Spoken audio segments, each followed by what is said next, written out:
ಆದ್ರೆ ಈ ಬಾರಿ ಬಲೂನ್ ವ್ಯಾಪಾರಿ ಉತ್ತರ ಪ್ರದೇಶದಲ್ಲಿ ಕೃಷಿ ಕೆಲಸವನ್ನ ಮಾಡಿಕೊಂಡಿದ್ದ ಈ ಮೃತ ಸಲೀಂ, ಆತನ ಮೂಲ, ಆತ ಎಲ್ಲಿಯವನು ಅನ್ನುವಂತಹ ಪ್ರಶ್ನೆ ಒಂದು. ಮತ್ತೊಂದು, ಆತ ರೈತನಾಗಿದ್ದ ಕಳೆದ ತಿಂಗಳು. ಉತ್ತರ ಪ್ರದೇಶದ ಕನೌಜ್ ಜಿಲ್ಲೆಯ ತೋಪಿಯಾ ಗ್ರಾಮದ ನಿವಾಸಿ ಈತ. ಊರಿನಲ್ಲಿ 5 ಎಕರೆ ಕೃಷಿ ಜಮೀನಿದೆ ಈತನಿಗೆ.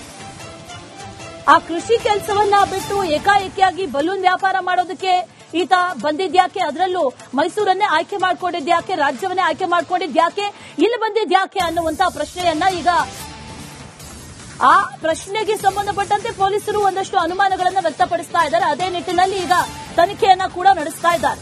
ಬಲೂನ್ ವ್ಯಾಪಾರಕ್ಕೆ ಸಲೀಂ ಮೈಸೂರನ್ನೇ ಆಯ್ಕೆ ಮಾಡ್ಕೊಂಡಿದ್ಯಾಕೆ, ಈ ಮೃತ ಸಲೀಂನ ಹಿನ್ನೆಲೆ ಏನು, ಆತನ ಬ್ಯಾಕ್ಗ್ರೌಂಡ್ ಏನು, ಆತನ ಮನೆಯವರು ಯಾರ್ಯಾರು, ಜೊತೆಯಲ್ಲಿ ಯಾರ ಜೊತೆಗೆಲ್ಲ ಲಿಂಕ್ ಇತ್ತು, ಆತನಿಗೆ ಏನಾದ್ರೂ ಲಿಂಕ್ಗಳು ಏನಾದ್ರೂ ಎಸ್ಟಾಬ್ಲಿಷ್ ಆಗ್ತಾ ಇದೆಯಾ, ಇದೆಲ್ಲದರ ಬಗ್ಗೆಯೂ ಕೂಡ ಈಗ ಒಂದಷ್ಟು ಅನುಮಾನಗಳು ಕಾಡ್ತಾ ಇರೋದ್ರಿಂದ ಪೊಲೀಸರು ಅದರ ಬಗ್ಗೆ ಕೂಡ ತನಿಖೆಯನ್ನ ನಡೆಸ್ತಾ ಇದ್ದಾರೆ. ಈ ಸಲೀಂಗೆ ಅಸಲಿಗೆ ಕಳೆದ ತಿಂಗಳು ಈತ ಮೈಸೂರಲ್ಲಿ ಇರಲೇ ಇಲ್ಲ, ಏಕಾಏಕಿಯಾಗಿ ಬಂದಿದ್ದ ಅನ್ನುವಂಥದ್ದನ್ನ ಅಲ್ಲಿದ್ದಂತ ಗೈಡ್ಗಳು ಕೂಡ ಹೇಳಿದ್ರು. ಅಲ್ಲಿ ಬಲೂನ್ ವ್ಯಾಪಾರ ನಡೀತಾನೆ ಇರಲಿಲ್ಲ, ಏಕಾಏಕಿಯಾಗಿ ಹೇಗ್ ಬಂದ ಅನ್ನೋ ಪ್ರಶ್ನೆ. ಇದೇ ನಿಟ್ಟಿನಲ್ಲಿ ಪೊಲೀಸರ ತನಿಖೆ ಕೂಡ ಸಾಗ್ತಾ ಇದೆ.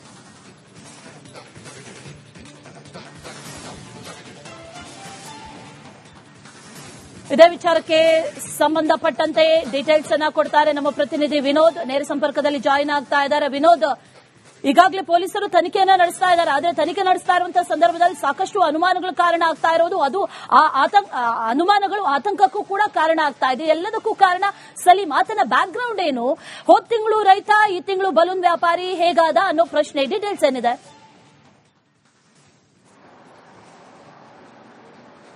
ಅಶ್ವಿನಿ, ಈಗಾಗಲೇ ಇದು ಮೈಸೂರು ಅರಮನೆಯ ಜಯವಾರ್ತಣ ದ್ವಾರದ ಬಳಿ ನಡೆದಂತಹ ಸ್ಫೋಟ ಪ್ರಕರಣಕ್ಕೆ ಸಂಬಂಧಪಟ್ಟ ಹಾಗೆ ಈಗಾಗಲೇ 3 ಮೃತಪಟ್ಟಿದ್ದಾರೆ. ಈಗಾಗಲೇ ಈ ಒಂದು ಪ್ರಕರಣದ ಪ್ರಮುಖ ಆರೋಪಿಯಾಗಿರುವಂತಹ ಸಲೀಂ ಏನಿದ್ದಾರೆ, ಈತನ ಹಿನ್ನೆಲೆಯನ್ನು ಚೆಕ್ ಮಾಡೋದಕ್ಕೆ ಈಗಾಗಲೇ ಮೈಸೂರು ಪೊಲೀಸರು ಕೂಡ ಮುಂದಾಗ್ತಾ ಇದ್ದಾರೆ. ಈತ ಮೂಲತಃ ಉತ್ತರ ಪ್ರದೇಶದಿಂದ ಬಂದಿದ್ದು ಅಂತ ಹೇಳಿ ಈಗಾಗಲೇ ಗೊತ್ತಾಗ್ತಾ ಇರುವಂತದ್ದು. ಕಳೆದ 1 ತಿಂಗಳ ಹಿಂದೆ ಈತ ಬಲೂನನ್ನ ಮಾರಾಟ ಮಾಡೋದಕ್ಕೆ ಮೈಸೂರಿಗೆ ಬಂದಿದ್ದ ಅನ್ನುವಂತಹ ಮಾಹಿತಿಗಳು ಲಭ್ಯ ಆಗ್ತಾ ಇದೆ. ಅದು ಮೈಸೂರಿನ ಶರೀಫ್ ಲಾಡ್ಜಲ್ಲಿ ಕೂಡ ಕಳೆದ 15 ದಿನಗಳಿಂದ ಈತ ಉಳ್ಕೊಂಡಿದ್ದ. ಈಗ ಮೈಸೂರು ಪೊಲೀಸರು ಉತ್ತರ ಪ್ರದೇಶದ ಪೊಲೀಸರನ್ನು ಕೂಡ ಈಗಾಗಲೇ ಕಾಂಟ್ಯಾಕ್ಟ್ ಮಾಡಿರುವಂತದ್ದು.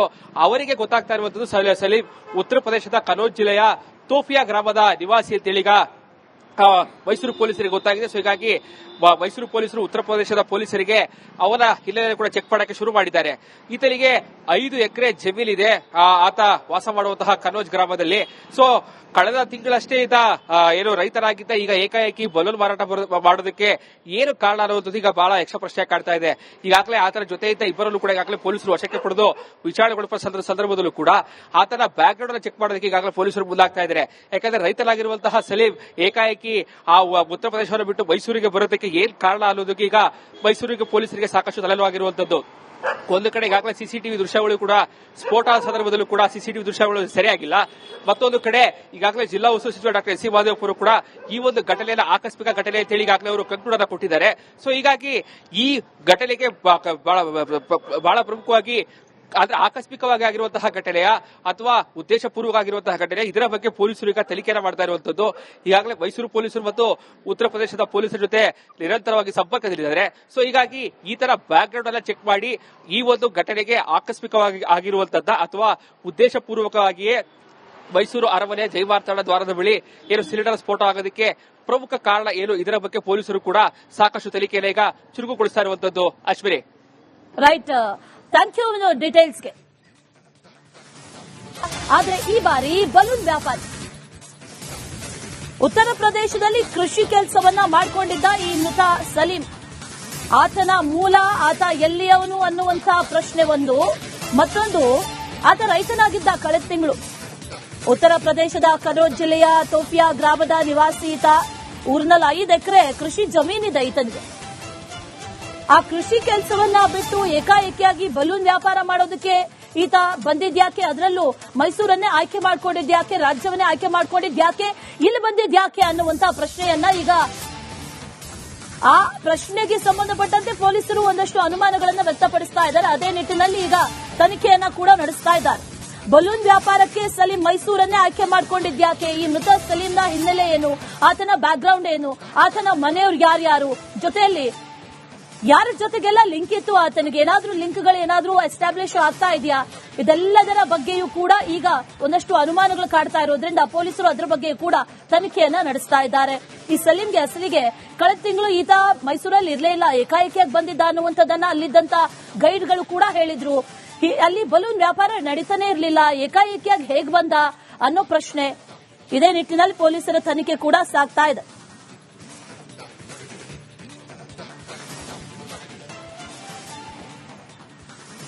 ಇದೇ ವಿಚಾರಕ್ಕೆ ಸಂಬಂಧಪಟ್ಟಂತೆ ಡೀಟೇಲ್ಸ್ ಅನ್ನ ಕೊಡ್ತಾರೆ ನಮ್ಮ ಪ್ರತಿನಿಧಿ ವಿನೋದ್. ನೇರ ಸಂಪರ್ಕದಲ್ಲಿ ಜಾಯಿನ್ ಆಗ್ತಾ ಇದ್ದಾರೆ. ವಿನೋದ್, ಈಗಾಗಲೇ ಪೊಲೀಸರು ತನಿಖೆಯನ್ನ ನಡೆಸ್ತಾ ಇದ್ದಾರೆ. ಆದ್ರೆ ತನಿಖೆ ನಡೆಸ್ತಾ ಇರುವಂತಹ ಸಂದರ್ಭದಲ್ಲಿ ಸಾಕಷ್ಟು ಅನುಮಾನಗಳು ಕಾರಣ ಆಗ್ತಾ ಇರೋದು, ಅದು ಅನುಮಾನಗಳು ಆತಂಕಕ್ಕೂ ಕೂಡ ಕಾರಣ ಆಗ್ತಾ ಇದೆ. ಎಲ್ಲದಕ್ಕೂ ಕಾರಣ ಸಲೀಂ. ಆತನ ಬ್ಯಾಕ್ ಗ್ರೌಂಡ್ ಏನು? ಹೋದ ತಿಂಗಳು ರೈತ, ಈ ತಿಂಗಳು ಬಲೂನ್ ವ್ಯಾಪಾರಿ, ಹೇಗಾದ ಅನ್ನೋ ಪ್ರಶ್ನೆ. ಡೀಟೇಲ್ಸ್ ಏನಿದೆ?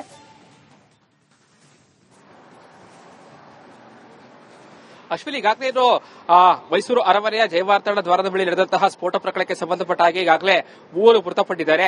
ಈಗಾಗಲೇ ಈ ಒಂದು ಪ್ರಕರಣದ ಪ್ರಮುಖ ಆರೋಪಿಯಾಗಿರುವಂತಹ ಸಲೀಂ ಏನಿದ್ದಾರೆ, ಈತನ ಹಿನ್ನೆಲೆಯನ್ನು ಚೆಕ್ ಮಾಡೋದಕ್ಕೆ ಈಗಾಗಲೇ ಮೈಸೂರು ಪೊಲೀಸರು ಕೂಡ ಮುಂದಾಗ್ತಾ ಇದ್ದಾರೆ. ಈತ ಮೂಲತಃ ಉತ್ತರ ಪ್ರದೇಶದಿಂದ ಬಂದಿದ್ದು ಅಂತ ಹೇಳಿ ಈಗಾಗಲೇ ಗೊತ್ತಾಗ್ತಾ ಇರುವಂತದ್ದು. ಕಳೆದ 1 ತಿಂಗಳ ಹಿಂದೆ ಈತ ಬಲೂನನ್ನು ಮಾರಾಟ ಮಾಡೋದಕ್ಕೆ ಮೈಸೂರಿಗೆ ಬಂದಿದ್ದ ಅನ್ನುವಂತಹ ಮಾಹಿತಿಗಳು ಲಭ್ಯ ಆಗ್ತಾ ಇದೆ. ಅದು ಮೈಸೂರಿನ ಶರೀಫ್ ಲಾಡ್ಜಲ್ಲಿ ಕೂಡ ಕಳೆದ 15 ದಿನಗಳಿಂದ ಈತ ಉಳ್ಕೊಂಡಿದ್ದ. ಈಗ ಮೈಸೂರು ಪೊಲೀಸರು ಉತ್ತರ ಪ್ರದೇಶದ ಪೊಲೀಸರನ್ನು ಕೂಡ ಈಗಾಗಲೇ ಕಾಂಟ್ಯಾಕ್ಟ್ ಅನ್ನ ಮಾಡಿರುವಂತದ್ದು. ಅವರಿಗೆ ಗೊತ್ತಾಗ್ತಾ ಇರುವಂತದ್ದು ಸಲೀಂ ಉತ್ತರ ಪ್ರದೇಶದ ಕನೌಜ್ ಜಿಲ್ಲೆಯ ತೋಫಿಯಾ ಗ್ರಾಮದ ನಿವಾಸಿ ಅಂತೇಳಿಗ ಮೈಸೂರು ಪೊಲೀಸರಿಗೆ ಗೊತ್ತಾಗಿದೆ. ಸೊ ಹೀಗಾಗಿ ಮೈಸೂರು ಪೊಲೀಸರು ಉತ್ತರ ಪ್ರದೇಶದ ಪೊಲೀಸರಿಗೆ ಅವನ ಹಿನ್ನೆಲೆ ಕೂಡ ಚೆಕ್ ಮಾಡಕ್ಕೆ ಶುರು ಮಾಡಿದ್ದಾರೆ. ಈತನಿಗೆ 5 ಎಕರೆ ಜಮೀನಿದೆ, ಆತ ವಾಸ ಮಾಡುವಂತಹ ಕನೌಜ್ ಗ್ರಾಮದಲ್ಲಿ. ಸೊ ಕಳೆದ ತಿಂಗಳಷ್ಟೇ ಈತ ಏನು ರೈತನಾಗಿದ್ದ, ಈಗ ಏಕಾಏಕಿ ಬಲೂನ್ ಮಾರಾಟ ಮಾಡೋದಕ್ಕೆ ಏನು ಕಾರಣ ಅನ್ನುವಂಥದ್ದು ಈಗ ಬಹಳ ಯಕ್ಷ ಪ್ರಶ್ನೆ ಕಾಡ್ತಾ ಇದೆ. ಈಗಾಗಲೇ ಆತನ ಜೊತೆ ಇದ್ದ ಇಬ್ಬರಲ್ಲೂ ಕೂಡ ಈಗಾಗಲೇ ಪೊಲೀಸರು ವಶಕ್ಕೆ ಪಡೆದು ವಿಚಾರಣೆಗೊಳಿಸುವ ಸಂದರ್ಭದಲ್ಲೂ ಕೂಡ ಆತನ ಬ್ಯಾಕ್ ಗ್ರೌಂಡ್ ಚೆಕ್ ಮಾಡೋದಕ್ಕೆ ಈಗಾಗಲೇ ಪೊಲೀಸರು ಮುಂದಾಗ್ತಾ ಇದ್ದಾರೆ. ಯಾಕಂದ್ರೆ ರೈತನಾಗಿರುವಂತಹ ಸಲೀಂ ಏಕಾಏಕಿ ಆ ಉತ್ತರ ಪ್ರದೇಶವನ್ನು ಬಿಟ್ಟು ಮೈಸೂರಿಗೆ ಬರೋದಕ್ಕೆ ಏನ್ ಕಾರಣ ಅನ್ನೋದಕ್ಕೆ ಈಗ ಮೈಸೂರಿಗೆ ಪೊಲೀಸರಿಗೆ ಸಾಕಷ್ಟು ತಲೆನೋವಾಗಿರುವಂತದ್ದು. ಒಂದು ಕಡೆ ಈಗಾಗಲೇ ಸಿಸಿಟಿವಿ ದೃಶ್ಯಗಳು ಕೂಡ ಸ್ಫೋಟ ಸಂದರ್ಭದಲ್ಲೂ ಕೂಡ ಸಿಸಿಟಿವಿ ದೃಶ್ಯಗಳು ಸರಿಯಾಗಿಲ್ಲ. ಮತ್ತೊಂದು ಕಡೆ ಈಗಾಗಲೇ ಜಿಲ್ಲಾ ಉಸ್ತುವಾರಿ ಸಚಿವ ಡಾಕ್ಟರ್ ಎಸ್ ಸಿ ಮಾದೇವಪುರ ಕೂಡ ಈ ಒಂದು ಘಟನೆಯನ್ನು ಆಕಸ್ಮಿಕ ಘಟನೆ ಅಂತ ಹೇಳಿ ಈಗಾಗಲೇ ಅವರು ಕಂಕ್ಲೂಡ್ ಕೊಟ್ಟಿದ್ದಾರೆ. ಸೊ ಹೀಗಾಗಿ ಈ ಘಟನೆಗೆ ಬಹಳ ಪ್ರಮುಖವಾಗಿ ಆದ್ರೆ ಆಕಸ್ಮಿಕವಾಗಿ ಆಗಿರುವಂತಹ ಘಟನೆಯ ಅಥವಾ ಉದ್ದೇಶಪೂರ್ವಕವಾಗಿರುವಂತಹ ಘಟನೆ, ಇದರ ಬಗ್ಗೆ ಪೊಲೀಸರು ಈಗ ತನಿಖೆಯನ್ನು ಮಾಡ್ತಾ ಇರುವಂತದ್ದು. ಈಗಾಗಲೇ ಮೈಸೂರು ಪೊಲೀಸರು ಮತ್ತು ಉತ್ತರ ಪ್ರದೇಶದ ಪೊಲೀಸರ ಜೊತೆ ನಿರಂತರವಾಗಿ ಸಂಪರ್ಕದಲ್ಲಿದ್ದಾರೆ. ಸೊ ಹೀಗಾಗಿ ಈ ತರ ಬ್ಯಾಕ್ ಗ್ರೌಂಡ್ ಅನ್ನ ಚೆಕ್ ಮಾಡಿ ಈ ಒಂದು ಘಟನೆಗೆ ಆಕಸ್ಮಿಕವಾಗಿ ಆಗಿರುವಂತದ್ದ ಅಥವಾ ಉದ್ದೇಶಪೂರ್ವಕವಾಗಿಯೇ ಮೈಸೂರು ಅರಮನೆ ಜಯವಾರ್ತನ ದ್ವಾರದ ಬಳಿ ಏನು ಸಿಲಿಂಡರ್ ಸ್ಫೋಟ ಆಗೋದಕ್ಕೆ ಪ್ರಮುಖ ಕಾರಣ ಏನು, ಇದರ ಬಗ್ಗೆ ಪೊಲೀಸರು ಕೂಡ ಸಾಕಷ್ಟು ತನಿಖೆಯನ್ನು ಈಗ ಚುರುಕುಗೊಳಿಸ್ತಾ ಇರುವಂತದ್ದು. ಅಶ್ವಿನಿ, ರೈಟ್, ಥ್ಯಾಂಕ್ ಯು ಡೀಟೇಲ್ಸ್ಗೆ. ಆದ್ರೆ ಈ ಬಾರಿ ಬಲೂನ್ ವ್ಯಾಪಾರಿ ಉತ್ತರ ಪ್ರದೇಶದಲ್ಲಿ ಕೃಷಿ ಕೆಲಸವನ್ನ ಮಾಡಿಕೊಂಡಿದ್ದ ಈ ಮೃತ ಸಲೀಂ. ಆತನ ಮೂಲ, ಆತ ಎಲ್ಲಿಯವನು ಅನ್ನುವಂತಹ ಪ್ರಶ್ನೆ ಒಂದು. ಮತ್ತೊಂದು, ಆತ ರೈತನಾಗಿದ್ದ. ಕಳೆದ ತಿಂಗಳು ಉತ್ತರ ಪ್ರದೇಶದ ಕನೌಜ್ ಜಿಲ್ಲೆಯ ತೋಫಿಯಾ ಗ್ರಾಮದ ನಿವಾಸಿ ಈತ. ಊರಿನಲ್ಲಿ 5 ಎಕರೆ ಕೃಷಿ ಜಮೀನಿದೆ ಈತನಿಗೆ. ಆ ಕೃಷಿ ಕೆಲಸವನ್ನ ಬಿಟ್ಟು ಏಕಾಏಕಿಯಾಗಿ ಬಲೂನ್ ವ್ಯಾಪಾರ ಮಾಡೋದಕ್ಕೆ ಈತ ಬಂದಿದ್ಯಾಕೆ? ಅದರಲ್ಲೂ ಮೈಸೂರನ್ನೇ ಆಯ್ಕೆ ಮಾಡ್ಕೊಂಡಿದ್ಯಾಕೆ? ರಾಜ್ಯವನ್ನೇ ಆಯ್ಕೆ ಮಾಡ್ಕೊಂಡಿದ್ಯಾಕೆ? ಇಲ್ಲಿ ಬಂದಿದ್ಯಾಕೆ ಅನ್ನುವಂತಹ ಪ್ರಶ್ನೆಯನ್ನ ಈಗ ಆ ಪ್ರಶ್ನೆಗೆ ಸಂಬಂಧಪಟ್ಟಂತೆ ಪೊಲೀಸರು ಒಂದಷ್ಟು ಅನುಮಾನಗಳನ್ನು ವ್ಯಕ್ತಪಡಿಸ್ತಾ ಇದ್ದಾರೆ. ಅದೇ ನಿಟ್ಟಿನಲ್ಲಿ ಈಗ ತನಿಖೆಯನ್ನ ಕೂಡ ನಡೆಸ್ತಾ ಇದ್ದಾರೆ. ಬಲೂನ್ ವ್ಯಾಪಾರಕ್ಕೆ ಸಲೀಂ ಮೈಸೂರನ್ನೇ ಆಯ್ಕೆ ಮಾಡ್ಕೊಂಡಿದ್ಯಾಕೆ? ಈ ಮೃತ ಸಲೀಂನ ಹಿನ್ನೆಲೆ ಏನು? ಆತನ ಬ್ಯಾಕ್ ಗ್ರೌಂಡ್ ಏನು?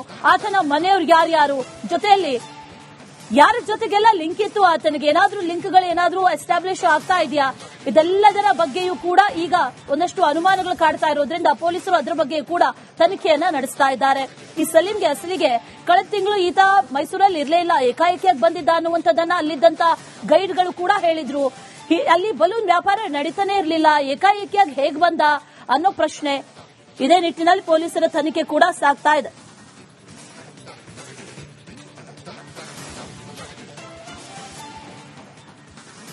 ಇದೇ ವಿಚಾರಕ್ಕೆ ಸಂಬಂಧಪಟ್ಟಂತೆ ಡೀಟೇಲ್ಸ್ ಅನ್ನ ಕೊಡ್ತಾರೆ ನಮ್ಮ ಪ್ರತಿನಿಧಿ ವಿನೋದ್. ನೇರ ಸಂಪರ್ಕದಲ್ಲಿ ಜಾಯಿನ್ ಆಗ್ತಾ ಇದ್ದಾರೆ. ವಿನೋದ್, ಈಗಾಗಲೇ ಪೊಲೀಸರು ತನಿಖೆಯನ್ನ ನಡೆಸ್ತಾ ಇದ್ದಾರೆ. ಆದ್ರೆ ತನಿಖೆ ನಡೆಸ್ತಾ ಇರುವಂತಹ ಸಂದರ್ಭದಲ್ಲಿ ಸಾಕಷ್ಟು ಅನುಮಾನಗಳು ಕಾರಣ ಆಗ್ತಾ ಇರೋದು, ಅದು ಅನುಮಾನಗಳು ಆತಂಕಕ್ಕೂ ಕೂಡ ಕಾರಣ ಆಗ್ತಾ ಇದೆ. ಎಲ್ಲದಕ್ಕೂ ಕಾರಣ ಸಲೀಂ. ಆತನ ಬ್ಯಾಕ್ ಗ್ರೌಂಡ್ ಏನು? ಹೋದ ತಿಂಗಳು ರೈತ, ಈ ತಿಂಗಳು ಬಲೂನ್ ವ್ಯಾಪಾರಿ, ಹೇಗಾದ ಅನ್ನೋ ಪ್ರಶ್ನೆ. ಡೀಟೇಲ್ಸ್ ಏನಿದೆ?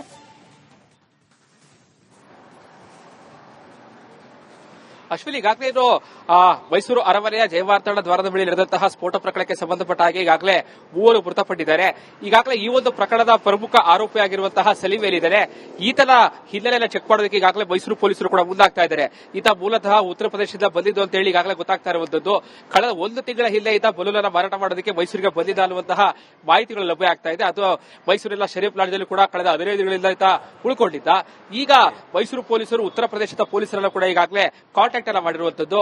ಅವರಿಗೆ ಗೊತ್ತಾಗ್ತಾ ಇರುವಂತದ್ದು ಸಲೀಂ ಉತ್ತರ ಪ್ರದೇಶದ ಕನೌಜ್ ಜಿಲ್ಲೆಯ ತೋಫಿಯಾ ಗ್ರಾಮದ ನಿವಾಸಿ ಅಂತೇಳಿ ಈಗ ಮೈಸೂರು ಪೊಲೀಸರಿಗೆ ಗೊತ್ತಾಗಿದೆ. ಸೊ ಹೀಗಾಗಿ ಮೈಸೂರು ಪೊಲೀಸರು ಉತ್ತರ ಪ್ರದೇಶದ ಪೊಲೀಸರಿಗೆ ಅವನ ಹಿನ್ನೆಲೆ ಕೂಡ ಚೆಕ್ ಮಾಡಕ್ಕೆ ಶುರು ಮಾಡಿದ್ದಾರೆ. ಈತನಿಗೆ 5 ಎಕರೆ ಜಮೀನಿದೆ, ಆತ ವಾಸ ಮಾಡುವಂತಹ ಕನೌಜ್ ಗ್ರಾಮದಲ್ಲಿ.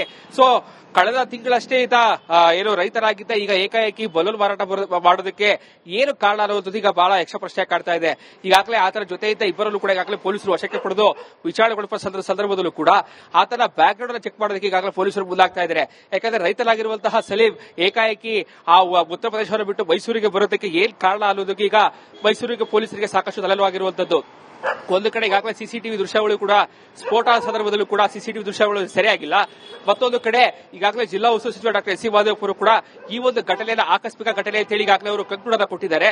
ಸೊ ಹೀಗಾಗಿ ಈ ಘಟನೆಗೆ ಬಹಳ ಪ್ರಮುಖವಾಗಿ ಆದ್ರೆ ಆಕಸ್ಮಿಕವಾಗಿ ಆಗಿರುವಂತಹ ಘಟನೆಯ ಅಥವಾ ಉದ್ದೇಶಪೂರ್ವಕ ಆಗಿರುವಂತಹ ಘಟನೆ, ಇದರ ಬಗ್ಗೆ ಪೊಲೀಸರು ಈಗ ತನಿಖೆಯನ್ನು ಮಾಡ್ತಾ ಇರುವಂತದ್ದು.